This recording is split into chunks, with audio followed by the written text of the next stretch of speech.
Hey, aloha. My name is Jerusha Nanea Puanani Wallace, Magalei. I am fair-skinned.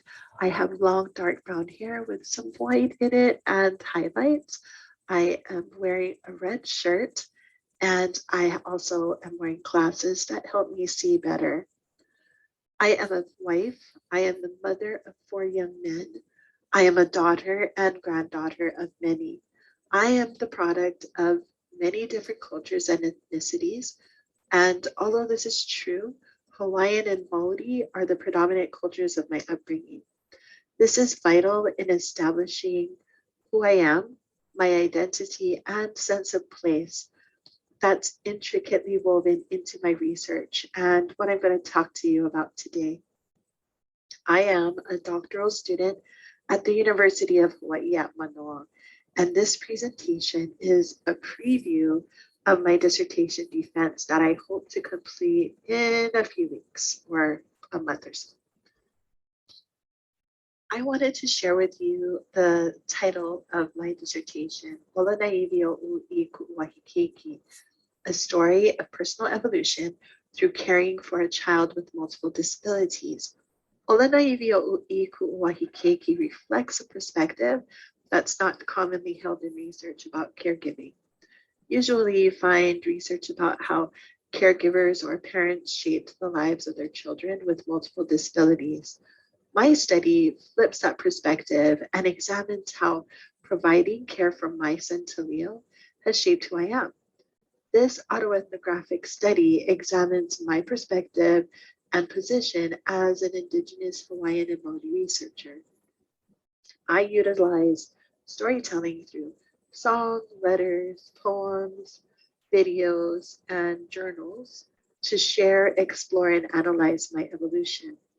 The structure of my dissertation draws heavily upon an Indigenous worldview where relationships between people and the natural world come together, teaching the importance of interconnectedness with everything around us.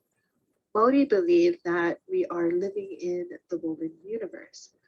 That includes both traditional and contemporary knowledge. Within this worldview, Waitoki says the past guides Maori lives and the future shapes them. The concept of interconnectedness and living together in the woven universe inspired presenting my chapters in a little bit of a different way as kete, or woven baskets of knowledge. Now, around 1994, my mother, Nihipora Tatiana Kiriama Wallace, wrote this song, E Ana. The message is simple. Turn your gaze to the path of the ancestors. They are here to help you listen to their stories, remember, and never forget. The concepts of looking, listening, storytelling, remembering all intrigued me. Many things can be learned from the examples and stories of those who have gone before, our kupuna, our makua, our grandparents and parents. Stories have this unlimited potential to teach us. Our own stories are important to tell as well. We can use them to reflect and improve. Our stories can also benefit others. This is why I have chosen to use storytelling throughout my study. Ryan states, and I quote, "Motherhood is about raising and celebrating the child you have, not about the child you thought you would have. It's about understanding that he is exactly the person he is supposed to be, and that if you're lucky, he just might be the teacher who turns you into the person you are supposed to be." Close quote. Here I am with my son Talio. When he was several months old, I'm one of his primary caregivers. Caregivers have many responsibilities when providing care for their children. We have one thing in common: a deep dedication to ensuring that our children enjoy quality lives. We may not have in common an understanding of our personal evolutions through our caregiving experiences.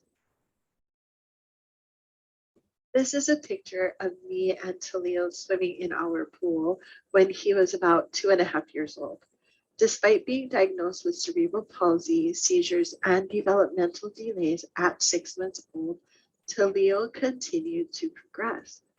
And as his mother and one of his primary caregivers, I've always looked at and pondered how I care about Taleo, and how I meet his needs. Well, a little bit after this picture was taken, Taleo turned 3 years old, and a couple months after that, he had suffered a stroke. When he did, Taleo regressed in his ability to do a lot of things for himself independently, as well as developmentally. He was now that of, as far as developmental level is concerned, of a 6-month-old child. And through this whole time, that over 20 plus years of caregiving that I've provided, I've often pondered and reflected and asked myself, how has providing care for Taleo changed who I am today? Ryan's words inspired me to analyze this question. It has helped me seek out what has influenced turning me into the person I'm supposed to be. And although I had a clear understanding of my roles and responsibilities in relation to Taleo's care, I was on a quest to understand my evolution as a caregiver and becoming that person I'm supposed to be. In an effort to help understand that evolution and who I am today, I created this image to help explain a few of my realizations regarding my evolution through the process of caregiving. You will note a pattern of circles and arrows starting from the left side and progressing to the right, signifying movement from one to the other. I will explain what each means. So prior to me becoming a mother, I had 20 years of collected knowledge and experiences represented here by the yellow circle on the left. The collected knowledge and experiences during my first 20 years of life established a foundation for me regarding how I view myself and my responsibilities as one of my son Taleo's primary caregivers. As the first muted green arrow indicates, I was a blank slate when it came to being a mother and providing care. I had never been a mother before Taleo. It wasn't until Taleo's birth, represented here by the blue circle in the middle, that I was catapulted into motherhood. It is important to note here that I brought with me that foundation of those 20 years of collected knowledge and experiences, and they helped inform me on where to begin. The bright green arrow with solid lines to the right of that circle is about the personal evolution through caregiving that occurred since Taleo's birth until today. My study focus is primarily here. The dark green circle on the right represents who I am today and the growth that has occurred because of my caregiving experiences with Taleo. Finally, the lighter muted green arrow represents the idea that evolution is continuous. As time goes on and new situations and experiences arise, I will continue to evolve. These concentric circles all have the same center point. In my case, my 20 years of collected knowledge and experience is the center of my evolution. My foundation is still intact. And as situations arise and experiences occur, the concentric circles grow. Each experience and decision adds a new circle in my evolution. So, what is evolution? Well, evolution is progress. It's changing perspective, adapting to life, making constant improvements on how you handle situations, on your relationships, and then having a unique vision of life, becoming self-aware, like discovering who you are, and what you believe, and how that will help you. I looked at the Conscious Motivation blog about evolution, and it says that it is a process that involves both voluntary and involuntary change. There are 4 stages of evolution: the decision, the choices I have to make, the fear to make those, the transformation once you do decide, and this new state of being. In thinking about the evolution that has occurred or continues to occur through the caregiving I provide, I discovered that I needed to focus on some areas of responsibility that I have in the care I give to Leo. And I chose three main ones.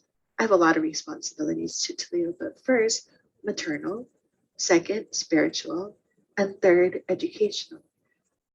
Now, for my maternal responsibilities, they include providing Leo with basic physiological needs, psychological needs, making sure he's safe. I lumped my relationships in there with myself, how I view myself and my ability to do what it is that I need to do, with my spouse, because he's a primary caregiver, with Talil, obviously, and then others, including my other children and my family members, extended family, and professionals, and anyone who has anything to do with Talil's care.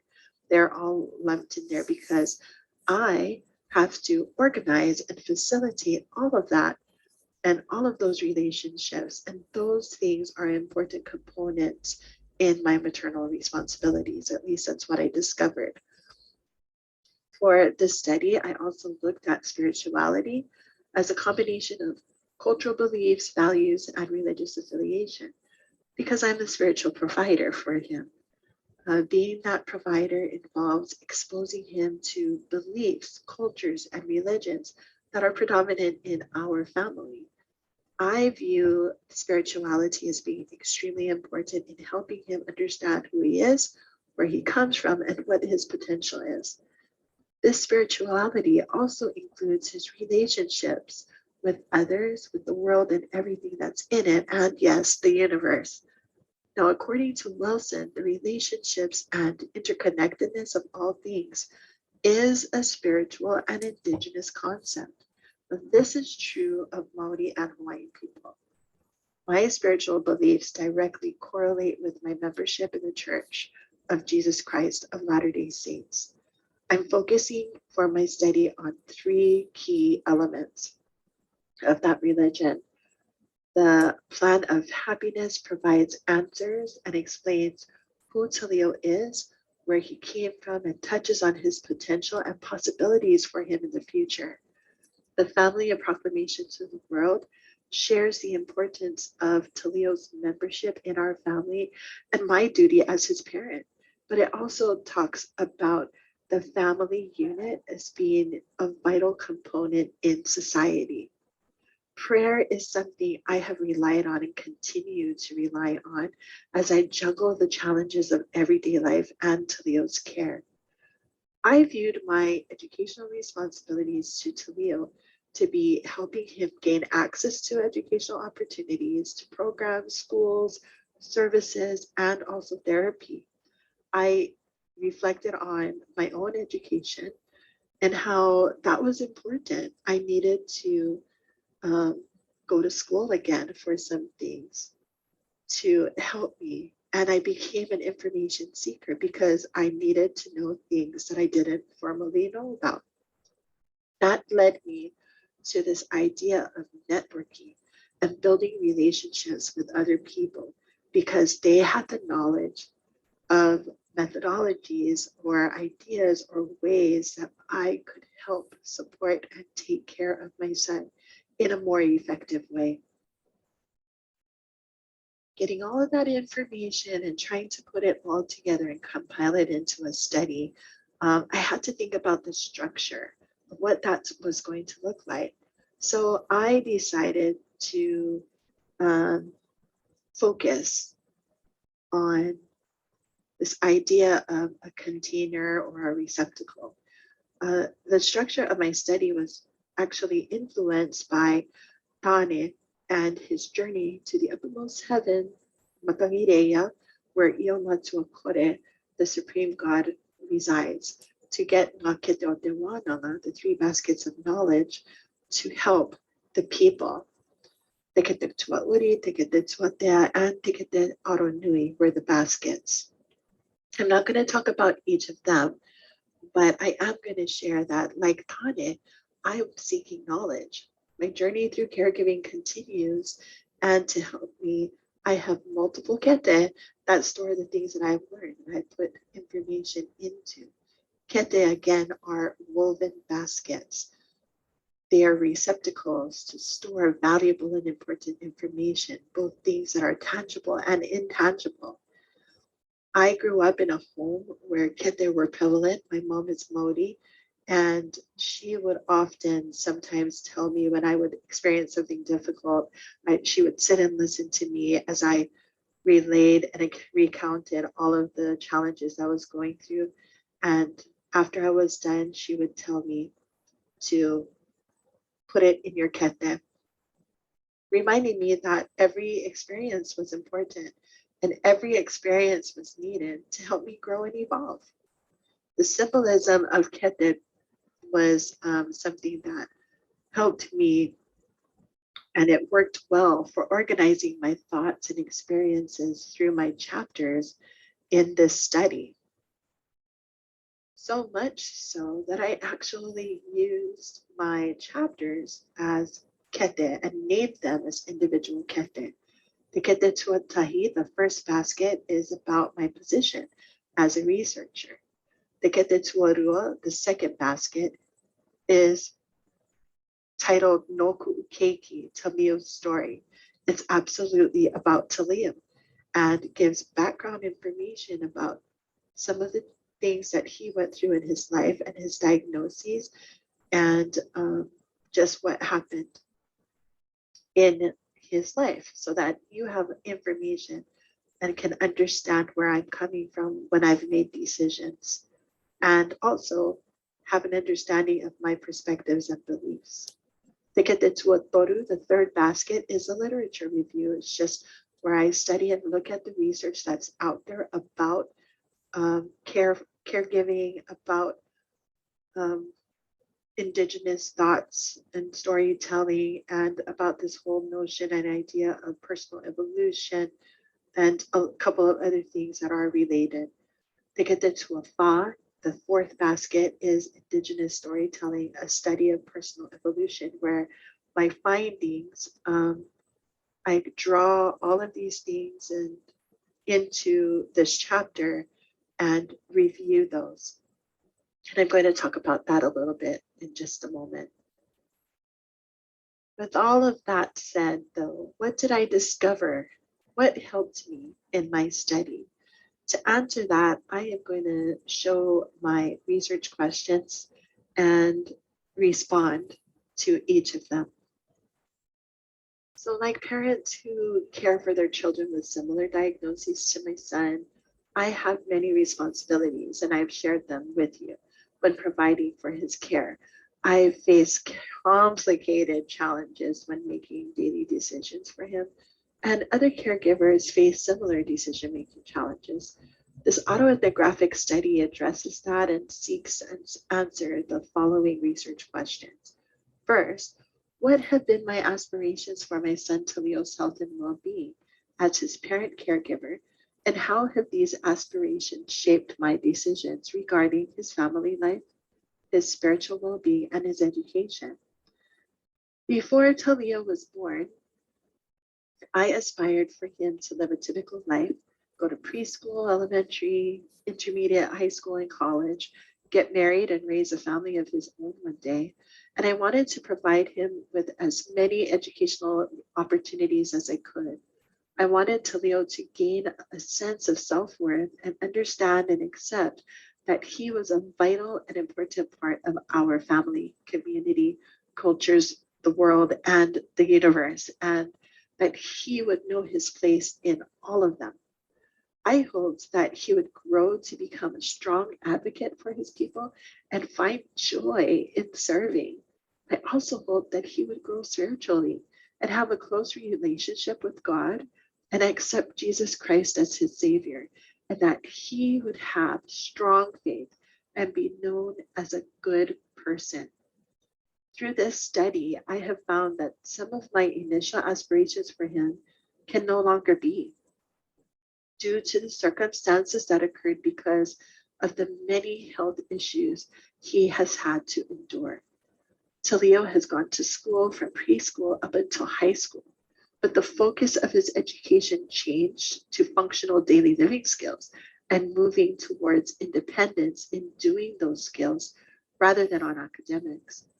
Everything else I aspired for Talio required a level of independence, physical function, and cognitive ability that he did not have. Determining Talio's independence and physical function were easier to figure out, but it was difficult to determine his cognitive ability because Talio remains unable to communicate whether or not he understands. How have I evolved through the process of caring for Talio? What has been the nature of this evolution, and how has my practice of personal reflection been an essential part of my journey with him? The triangulation of my autoethnography video project, personal communication, self-interview, and journals provided a lot of stories that show my progression and evolution through my caregiving journey with Talio so far. Evolution is interesting. It doesn't always refer to progress in forward movement or involve only positive experiences. Evolution is about change. Sometimes that might mean you feel like you're moving backwards or that experiences are negative, but always there is change because the experiences involved learning something new or reminded you of something you learned previously but forgot. It is like an emotional pendulum associated with providing care for Talio, at least for me, that swung back and forth, taking me through states of equilibrium and disequilibrium. This is how I envision my evolution. Sometimes moving forward, sometimes moving back, sometimes up, sometimes down, but always moving.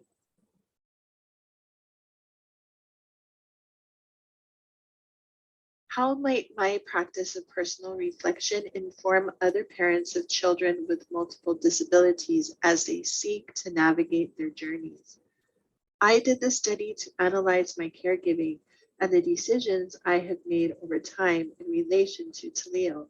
I wanted to know what helped me get through difficult situations and ultimately what drove me to make the decisions I have made, especially in those occasional life-threatening situations. Unconditional love and a sense of responsibility were motivating factors.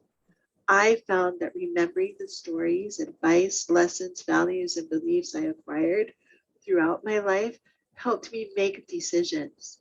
Reflecting is in the process of caregiving.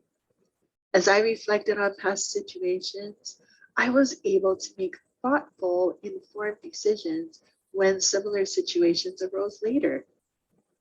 An additional discovery for me was the significant role my spirituality played in my ability to cope with the stress and anxiety that was often associated with meeting Talio's needs. Spirituality can provide support and comfort. When I'm engaged in thinking about my tipuna or Heavenly Father, it is as if I am in a partnership with a higher power. That thought has sustained me throughout my caregiving journey. But the three elements of the Church of Jesus Christ of Latter-day Saints, prayer, as mentioned earlier, ended up being the most significant and influential in my caregiving. It provided me a way to meditate, to ponder, and communicate with Heavenly Father and my tipuna. Prayer, whether written or said, was significantly helpful to me. Educating myself about best practices, disabilities, strategies, therapy, and special education helped me deal with and meet the challenges that usually existed when caring for a child with multiple disabilities. This education helped me to become a fierce advocate for him. It also helped me understand the limitations doctors, therapists, teachers, other educational support staff, and yes, even church leaders had when it came to the care of my son, Talia. I had to learn to become realistic in the things I was asking for Talia. I continued to search for information that can educate me on how to continue to provide Talia with adequate care so he can live a good, happy, quality life. These questions helped me analyze what has helped me cope, adapt, and be resilient. I have resolved to kihe ka'ihui ka'ale, or brave the uncharted waters of caregiving with determination, using my experiences through my upbringing, spirituality, and education. I can access the resources and network within my defined communities for support. Take a look at my video, Kihe Ka'ihui Ka'ale, to get a better understanding of my position in my research and to learn more about my caregiving experiences and the things that have influenced my evolution. In closing, I want to share with you some final thoughts. It has been difficult for me emotionally to write about and revisit my experiences. When I review them, I am taken back in time, back to those very moments. I feel everything all over again. I feel the loss, the anger, the helplessness, and anxiety. I feel the tremendous weight and responsibility that come often with caregiving. But I also feel the love and the joy that comes from it. Through the support of my husband, children, and extended family, my faith, my education, and looking back at the stories, advice, and lessons taught and passed down to me from those who have gone before, I have been able to kiheka ihui ka'ale and be okay. By putting my experiences and perspectives out there, I hope to help other caregivers, families, spiritual providers, and educators of individuals with multiple disabilities like my son. My mother wrote this, and I want to read it to you. We are all responsible for our children and their care. We must all realize that we are somebody, but perhaps the question that we might need to ask ourselves is, how am I the person that I am today? What makes me who I am today? Who am I really? The things that have happened to me or that I have done are not as fascinating as other people's experiences, but these experiences are what makes me who I claim to be today. And those experiences make a difference in how I care for my children. I am an Indigenous woman, a mother, a spiritual provider, and an educator who continues to evolve and have new experiences. Through the act of evolving, I change and become different. Yet I also remain the same in some ways because I take everything I have learned with me. My experiences and the collective knowledge of those who have gone before help inform my everyday life, my decisions, and the care I provide to Leo. My journey continues and I evolve. May you find peace and joy in your journey through life. Kia ora and aloha.